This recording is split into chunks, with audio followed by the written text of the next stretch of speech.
पगली, कलकत्ता से खड़गपुर जाने वाली लोकल में मैं लगभग पिछले हफ्ते से अक्सर उस पगली औरत को देख रहा हूँ। सांवला रंग, दरमियान कद, उम्र यही लगभग 25-26 होगी।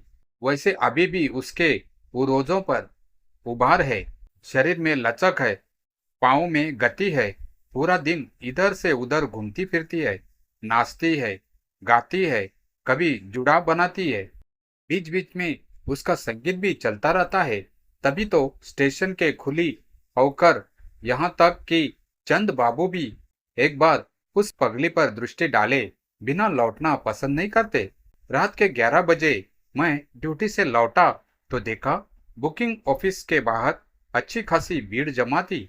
सफेद यूनिफॉर्म में रेल के बाबू को अपनी तरफ आते देखकर कुछ गांव वाले मुसाफिर अदब से एक तरफ हट गए तो मैं भी मौके पर पहुंच गया। मैंने देखा वही औरत हाथ में जूता पकड़े बड़ी बड़ी गालियां बक रही थी।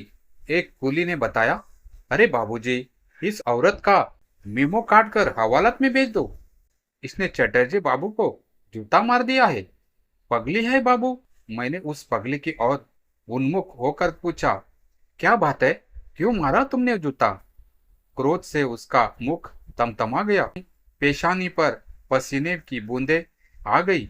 अग्नेय नेत्रों से मुझे देखकर बोली, अरे बाबू, मैंने तो इसे सिर्फ जूता ही मारा है। पिस्तौल होती तो गोली मार देती। तू जानता है, मुझे नोट दिखाता है जैसे मैं मरी जा रही हूँ इसके नोटों के बिना। पूरा दिन सिर पर सामान लादे इधर से उधर मारे मारे फिरते हैं और शाम को नोट वाले बन जाते हैं। नोट दिखाने हैं तो घर जाकर अपनी माँ बहन को दिखाएं। मैंने एकत्रित भीड़ से कहा, क्यों मजमा जमा रखा है तुम लोगों ने यहाँ? उसे छेड़ोगे तो गाली तो देगी ना। पूजा तो करने से रही। फिर मैंने उसे वही काउंटर पर खड़े खड़े ही आवाज दी, ए पगली, सुनो। वो धीरे धीरे काउंटर की तरफ बढ़कर बोली, पगली तो दुनिया है बाबू। मुझे पुकारना है तो रुक्मिणी कहो। रुक्मिणी? देखो, यहाँ मत फेरो। सामने मसूरी एक्सप्रेस खड़ी है, उसमें बैठकर दिल्ली चली जाओ। तुम्हें कोई कुछ नहीं कहेगा। मैं टीटी बाबू को बोल दूंगा। क्यों बैठूं मैं गाड़ी में? क्या मरना है मुझे? कहीं टकरा गई तो? मैं तो हवाई जहाज में भी नहीं बैठूंगी। अब तो वो भी आसमान से नीचे धरती पर गिर जाते हैं। इंसान की लाश का भी पता नहीं चलता। अरे बाबू, मैं तो रॉकेट में बैठकर जाऊंगी। तुझे तो कोई खबर ही नहीं है। तेरी चुप चुप बकबक करती घिसटती पिसड़ती रेलगाड़ी का जमाना गया। अब तो तू भी इस्तीफा दे दे रेल को। रॉकेट में बैठूंगी और तुझे भी बिठाऊंगी। बैठेगा रॉकेट में? मैंने अपने आप से पूछा, क्या यह वाकई पागल है? रेल के एक्सीडेंट से लेकर विमान दुर्घटनाओं का इसे ज्ञान है। रॉकेट को ये जानती है। फिर भला ये पागल कैसे हुई? पगली को दिमाग से हटाकर मैंने काम करना शुरू किया। अगले 3 घंटे तक मेरे पास कोई काम नहीं था। मैंने चैन की सांस ली। तभी मेरे बगल के काउंटर से सेठी साहब ने पुकारा, रमेश बाबू, पगली क्या कह रही थी? बड़ी हंस हंस कर बातें हो रही थी। सब ठीक तो है? मेरे दिमाग में वही पगली घूम गई। बोला, यार सेठी, मुझे तो वो बिल्कुल भी पागल नहीं लगती। तुरंत जवाब देती है। कहाँ चली गई? नजर आए तो बोलना। काउंटर की खिड़की से मैं वेटिंग रूम की भीड़ भाड़ के बीच में उसे खोजने लगा। वो मुझे नजर आ गई। किनारे के बेंच पर बैठकर जूड़ा बांध रही थी। मैंने हाथ के इशारे से उसे बुलाया, फिर भी उसने ध्यान नहीं दिया। मुंह से आवाज निकलने ही वाली थी, लेकिन शब्द गले में ही अटक कर रह गए। अचानक मुझे ध्यान आ गया, रुक्मिणी। उसने चौंक कर मेरी तरफ देखा, थोड़ा हंसी, फिर धीरे धीरे चलकर काउंटर के पास आ गई।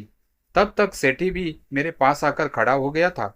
बड़े अंदाज से बालों को झटका देकर उसने पूछा, क्यों बुलाया तुमने बाबू? रात के 2 बज रहे हैं, अभी तक तू इधर उधर घूम रही है। रखा क्या है इस मुसाफिर खाने में? जाकर कहीं पड़ी रह। सेठी ने उसे डपट कर कहा, अरे बाबू, अगर रात को जागू नहीं, हंसू नहीं, रोहू नहीं, गाली गलौज न करूं, लड़ाई झगड़ा न करूं तो मुझे पागल कौन कहेगा। मैं तो पगली हूँ पगली। लेकिन मुझे तो लगता है तू जरा भी पागल नहीं है। सब समझती है, जानती भी है। पता नहीं तुझे पागल कहलाना क्यों पसंद है। वो खिलखिलाकर हंस दी। तू गलत कहता है बाबू। तेरी दुनिया का हर आदमी मुझे पागल कहता है। आज से नहीं, बचपन से। 3 साल की उम्र सुनेगा मेरी इस पागलपन की कहानी को। मैंने सहज ढंग से सिर हिलाकर उसकी कहानी सुनने की इच्छा की तो उसने कहना शुरू। मैं गरीब माँ बाप के घर पैदा हुई थी। बाप मुंशी के जंगलों में लकड़ियां काटता था। माँ मुंशी के घर बर्तन मांजती थी, झाड़ू पोछा करती थी। एक दिन मैंने मचल कर कहा, माँ मुझे भी दौड़ने वाली मोटर चाहिए। माँ ने डांट झपट कर चुप करा दिया। फिर एकाएक मेरे सर पर हाथ रखकर स्नेह से बोली, पगली कहीं की। तब मैं 3 साल की थी। अनजाने ही मेरे मन मस्तिष्क में सवाल उपजा, क्या चाबी वाली मोटर मांगने से कोई लड़की पगली हो जाती है। समय गुजरा। माँ का स्नेहमय हाथ सर के ऊपर से उठ गया। माँ की जगह मुंशी के घर झाड़ू पोछा बर्तन करने लगी। एक दिन मुंशी के बेटे को तरह तरह के रंग बेरंग किताबों के पन्ने पलटते देख मेरे मन में भी अभिलाषा जागी। घर आकर बापू के आगे मचल उठी, मैं भी किताबें पढ़ूंगी बापू, स्कूल जाऊंगी। बापू ने निर्विकार भाव से मेरी ओर देखकर कहा, पगली कहीं की। तब मैंने दोबारा सुना था इस शब्द को। उस समय मैं यही कोई 8 बरस की रही होगी। मन ही मन बहुत विवेचन करना चाहा मैंने कि मुंशी का लड़का चाबी वाली मोटर दौड़ा सकता है, रंगीन पन्नों वाली किताबें पढ़ सकता है, उसे कोई पागल क्यों नहीं कहता। फिर मैं ही क्यों पागल। लेकिन आज तक मैं इस पहेली को नहीं सुलझा पाई। समय और आगे बढ़ा। एक दिन लकड़ी काटते काटते दरखत से गिरकर मेरा बापू भी चल बसा। उस दिन मैं बहुत रोई। एकाएक मैंने इस शब्द को फिर सुना। मुंशी धर्मचंद मेरे सर पर हाथ फेरकर कह रहे थे, पगली कहीं की, भला कोई इस तरह रोता है। जो चला गया वो तेरे आंसुओं से वापस लौट आएगा क्या। चलकर आंसू पोंछ ले और कुछ खा पी ले। तब मैं 13वां पार कर रही थी। मन में सवाल उठा, क्या आकस्मिक रूप से मरे हुए बापू के स्मृति में उसकी एकलौती निसहाय गरीब लड़की का रोना भी दुनिया वालों को पागलपन दिखता है। मुंशी धर्मचंद मेरे लिए दयालु सिद्ध हुए। उन्होंने मुझे अपने घर में शरण दी। वहां मुझे खाने पीने पहनने ओढ़ने में किसी प्रकार की कोई कमी नहीं हुई। मैं मन ही मन धर्मचंद की पूजा करने लगी। उनका हुक्का भरती, चाय ले जाती, जूता पॉलिश करती। कभी कभी वो मेरे गाल पर हल्की सी चपत मारकर कहते, अब तो तेरा मन लग गया ना यहाँ। मैं शर्मा कर भाग जाती। एक दिन मेरी यह धारणा एकदम नष्ट हो गई।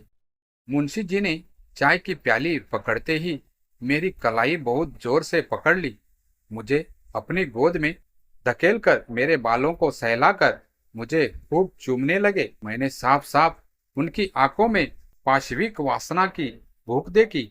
अब मैं मुंशी जी से बहुत सावधान रहने लगी थी। जीवन का हो विषाक्त दिन भी आ गया। उस दिन घर में कोई नहीं था। 11 बजे तक मैं घर का काम निपटाती रही। उस दिन थोड़ी सी हरारत भी महसूस हो रही थी। निडाल होकर बिना कुछ खाए पिए मैं बिस्तर पर जाकर बैठ गई। धीरे धीरे मेरी आंखें मूंदने लगी और मैं सो गई। एकाएक मुझे लगा मेरे शरीर पर कुछ रेंग रहा है। आंख खुली तो देखा मेरे सामने धर्मचंद खड़ा है। मैंने एक नजर खुद पर डाली। ऐसा लगा जैसे मैं धरती में समा जाऊंगी। वो भर्रर पशु की तरह मुझ पर टूट पड़ा। तिलमिलाकर मैंने सामने रखे कांच के जग को उठाकर उसके सर पर दे मारा। उसकी पगड़ी सिर से छिटक गई। इधर उधर लहू की कुछ बूंदें गिरी। शीघ्रता से उठकर मैंने अपने नग्न शरीर को ढका और घर से बाहर निकल आई। उस दिन फिर वो वही शब्द पगली सुना। मेरा चैन समाप्त हो गया। मैं मन ही मन घर से भागकर निकलने के अवसर ढूंढने लगी। एक दिन मैं अपना निश्चित भविष्य लेकर निकल पड़ी। किसी तरह स्टेशन पहुंची। मैं नहीं जानती कौन सी गाड़ी थी, डब्बा कौन सा था, गाड़ी किधर जा रही थी। बस मैं तो एक झटके से चलती गाड़ी के एक डिब्बे में घुस गई। मेरा दम फूल रहा था, मैं बुरी तरह हाँफ रही थी। एकाएक किसी ने मेरी तंद्रा भंग की। यहाँ कैसे आ गई? यह तो फर्स्ट क्लास है। मैंने देखा, सफेद कदर के वस्त्रों से सुसज्जित व्यक्ति अपने हाथ में पकड़ी मैगजीन उलटता पुलटता हुआ मुझे देख रहा है। मैंने याचना भरी निगाहों से उसकी तरफ देखकर कहा, बहुत दुखियारी हूँ साहब, मैं जमीन पर बैठकर ही चली जाऊंगी। आंखों से धूप का चश्मा उतारकर उसने गौर से मुझे देखकर पूछा, कहाँ जाना है? मेरा तो कोई ठौर ठिकाना ही नहीं है। मैं तो ये भी नहीं जानती कि ये गाड़ी कहाँ जा रही है। वो मेरा निरीक्षण करता रहा, फिर बोला, अजीब बात है, न कोई पता न ठिकाना, फिर भी तू गाड़ी में बैठ गई। बहुत प्यास लगी है, मुझे पानी मिलेगा? भूख भी लगी है। मैंने जमीन पर बैठकर पूछा। वो हंसकर बोला, जमीन पर नहीं, यहाँ सीट पर बैठो मेरे पास, सारा डिब्बा खाली पड़ा है। उसने मुझे पानी की बोतल पकड़ाते हुए कहा, फिर फलों की टोकरी में से 2 सेब और अंगूर निकाल कर बोला, ऐसे नहीं, पहले सीट पर आराम से बैठकर थोड़ा सुस्ता लो, फिर खाओ। सहमते सहमते मैं गुदगुदी सीट पर बैठ गई। पानी पिया, 1-2 नहीं, पूरे 3 गिलास। फिर फलों पर टूट पड़ी। एकाएक वो मुस्कुरा उठा, जेब से बटुआ निकाल कर खोला। मैंने चौंक कर देखा, 100 के इतने नोट। एक 10 का नोट मुझे देकर बोला, इसे पास रख लो, बहुत काम आएगा। कांपते हाथों से जैसे ही मैंने नोट थामा, वो मेरी छातियों पर हाथ फेरने लगा। मुझे उस बाबू में मुंशी धर्मचंद नजर आया। वही नजरे, वही मुख। मैं बिफर कर खड़ी हो गई। वो जबरदस्ती करने की कोशिश करने लगा। तभी मेरी नजर जंजीर पर गई। मैं जंजीर पर लटक गई। मुझे ऐसा करते देख वो परेशान हो गया। फिर खिड़की के पास आकर बोला, अरे कोई है? गार्ड साहब, जंजीर मैंने खींची है। इस डब्बे में एक पगली घुस आई है, पता नहीं क्या करेगी, इसे निकालिए, सफर करना मुश्किल हो जाएगा। गार्ड और टीटी ने मुझे देखा, फिर हाथ पकड़कर बोला, बाहर निकल पगली, और धक्का मारकर उसने मुझे डिब्बे के बाहर निकाल दिया। अरे बाबू, क्या क्या सुनाऊं तुम्हें? 3 वर्ष से 26 तक इसी शब्द को सुनती आई हूँ। उत्सुकतावश सहानुभूति के द्रवित होकर मैंने पूछा, आगे सुनाओ, फिर क्या हुआ? फिर उस गाड़ी का टीटी मधुसूदन मुझे मिला। उसने मुझे पहचान लिया। उसने इशारे से मुझे बुलाकर चाय की प्याली मुझे दी पीने को, और मेरी सारी बातें ध्यानपूर्वक सुनने के बाद बोला, तुम्हें सहारा चाहिए रुक्मिणी, मैं दूंगा तुम्हें सहारा।